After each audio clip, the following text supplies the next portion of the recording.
दोस्तों, हिंदुओं की पवित्र 7 पुरी यानी नगरियों में और 4 धामों में से एक पुरी धाम में स्थित विश्व प्रसिद्ध जगन्नाथ मंदिर को एक चमत्कारिक मंदिर माना जाता है। आखिर क्या है वह चमत्कार, उसी की चर्चा आज की इस वीडियो में हम करेंगे।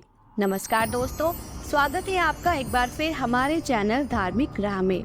दोस्तों, यहाँ पर प्राचीन काल में भगवान श्री हरि विष्णु जी नील माधव के रूप में विराजमान थे। बाद में ये स्थान उन्हीं के 8वें अवतार भगवान श्री कृष्ण जी का धाम बन गया। यहाँ पर भगवान श्री कृष्ण जी को जग के नाथ जगन्नाथ कहते हैं, जहाँ भगवान जगन्नाथ जी अपने बड़े भाई बलभद्र और बहन सुभद्रा के साथ विराजते हैं। आओ जानते हैं यहाँ के मंदिर के 12 प्रसिद्ध चमत्कार। तो वीडियो को शुरू करने से पहले अगर आपने अभी तक हमारे चैनल को सब्सक्राइब नहीं किया है तो चैनल को सब्सक्राइब करके बेल आइकन के बटन को जरूर प्रेस कीजिएगा। पहला, हवा के विपरीत लहराता ध्वज। भगवान श्री जगन्नाथ मंदिर के ऊपर स्थापित लाल ध्वज सदैव हवा के विपरीत दिशा में लहराता है। ऐसा किस कारण होता है ये तो वैज्ञानिक ही बता सकते हैं, लेकिन ये निश्चित ही आश्चर्यजनक बात है। यह भी आश्चर्य है कि प्रतिदिन सायकाल मंदिर के ऊपर स्थापित ध्वज को मानव द्वारा उल्टा चढ़कर बदला जाता है।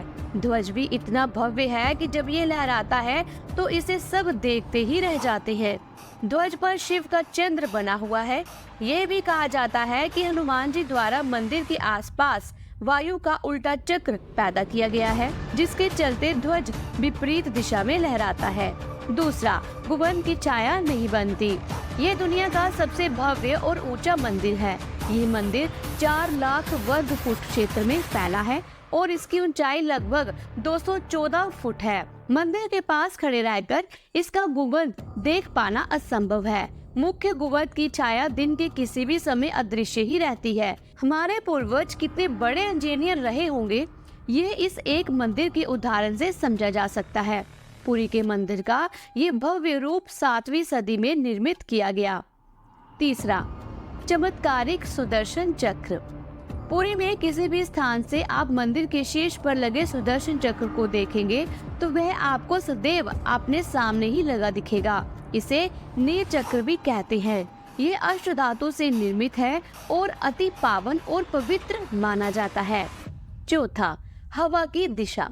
सामान्य दिनों के समय हवा समुद्र से जमीन की तरफ आती है और शाम के दौरान इसके विपरीत, लेकिन पुरी में इसका उल्टा होता है। अधिकतर समुद्री तटों पर आमतौर पर हवा समुद्र से जमीन की ओर आती है, लेकिन यहाँ हवा जमीन से समुद्र की ओर जाती है। पांचवा, गुंबद के ऊपर नहीं उड़ते पक्षी।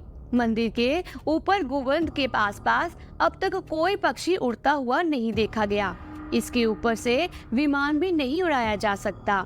मंदिर के शिखर के पास पक्षी उड़ते नजर नहीं आते, जबकि देखा गया है कि भारत के अधिकतर मंदिरों के गुंबदों पर पक्षी बैठ जाते हैं या आसपास उड़ते हुए नजर आते हैं। छठा, दुनिया का सबसे बड़ा रसोई घर। 500 रसोइये 300 सहयोगियों के साथ बनाते हैं भगवान जगन्नाथ जी का प्रसाद। लगभग 20 लाख भक्त कर सकते हैं यहाँ भोजन। कहा जाता है कि मंदिर में प्रसाद कुछ हजार लोगों के लिए ही क्यों न बनाया गया हो, परंतु इससे लाखों लोगों का पेट भर सकता है। मंदिर के अंदर पकाने के लिए भोजन की मात्रा पूरे वर्ष के लिए रहती है। प्रसाद की एक भी मात्रा कभी भी व्यर्थ नहीं जाती। सातवां, सबसे ऊपर रखा प्रसाद पहले पकता है। देखिए, मंदिर की रसोई में प्रसाद पकाने के लिए 7 बर्तन एक दूसरे पर रखे जाते हैं और सब कुछ लकड़ी पर ही पकाया जाता है। इस प्रक्रिया में शीर्ष बर्तन में सामग्री पहले पकती है, फिर क्रमशः नीचे की तरफ एक के बाद एक पकती जाती है, अर्थात सबसे ऊपर रखे बर्तन का खाना पहले पक जाता है। 8वां, समुद्र की ध्वनि। मंदिर के सिंह द्वार में पहला कदम प्रवेश करने पर ही, अर्थात मंदिर के अंदर से आप सागर द्वारा निर्मित किसी भी ध्वनि को नहीं सुन सकते। आप मंदिर के बाहर से एक ही कदम को पार करें तब आप इसे सुन सकते हैं। इसे शाम को स्पष्ट रूप से अनुभव किया जा सकता है। 9वां, रूप बदलती मूर्ति। जहाँ भगवान श्री कृष्ण जी को जगन्नाथ कहते हैं, जगन्नाथ के साथ उनके भाई बलभद्र यानी कि बलराम जी और बहन सुभद्रा जी विराजमान हैं। तीनों की ये मूर्तियां काष्ठ की बनी हुई है, जहां प्रत्येक 12 साल में एक बार होता है प्रतिमा का नवकलेवर। मूर्तियां नई जरूर बनाई जाती हैं, लेकिन आकार और रूप वही रहता है। ऐसा कहा जाता है कि इन मूर्तियों की पूजा नहीं होती, केवल दर्शनार्थ रखी गई है। 10वां, हनुमान जी करते हैं जगन्नाथ की समुद्र से रक्षा। ऐसा माना जाता है कि 3 बार समुद्र ने जगन्नाथ जी के मंदिर को तोड़ दिया था। कहते हैं कि महाप्रभु जगन्नाथ ने वीर मारुति अर्थात हनुमान जी को यहाँ समुद्र को नियंत्रित करने हेतु नियुक्त किया था, परंतु जब तक हनुमान जी जगन्नाथ, बलभद्र एवं सुभद्रा जी के दर्शनों का लोभ स्वर नहीं कर पाते थे, वे प्रभु के दर्शन के लिए नगर में प्रवेश कर जाते थे। ऐसे में समुद्र भी उनके पीछे नगर में प्रवेश कर जाता था। केसरी नंदन हनुमान जी की इस आदत से परेशान होकर जगन्नाथ महाप्रभु ने हनुमान जी को यहाँ स्वर्ण बेड़ी से आवृत कर दिया। यहाँ जगन्नाथपुरी में ही सागर तट पर वेदी हनुमान का प्राचीन एवं प्रसिद्ध मंदिर है। भक्त लोग बेड़ी में जगड़े हनुमान जी के दर्शन करने के लिए आते हैं। 11वां, बाहर की दुर्गंध भी नहीं आती भीतर। इसी तरह मंदिर के बाहर स्वर्ग द्वार है, जहाँ पर मोक्ष प्राप्ति के लिए शव जलाए जाते हैं, लेकिन जब आप मंदिर से बाहर निकलेंगे तभी आपको लाशों के जलने की गंध महसूस होगी। 12वां, विश्व की सबसे बड़ी रथ यात्रा।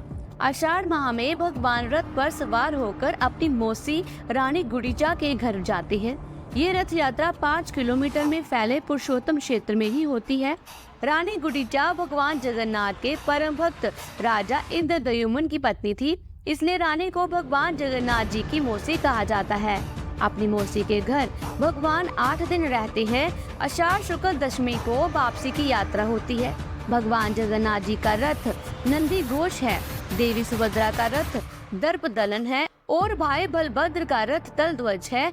पुरी के गजपति महाराज सोने के झाड़ू बुहारते हैं।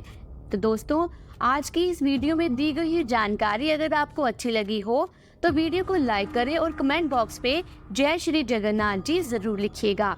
जल्दी मिलती हूँ एक नई धार्मिक वीडियो के साथ, तब तक के लिए जय श्री जगन्नाथ जी।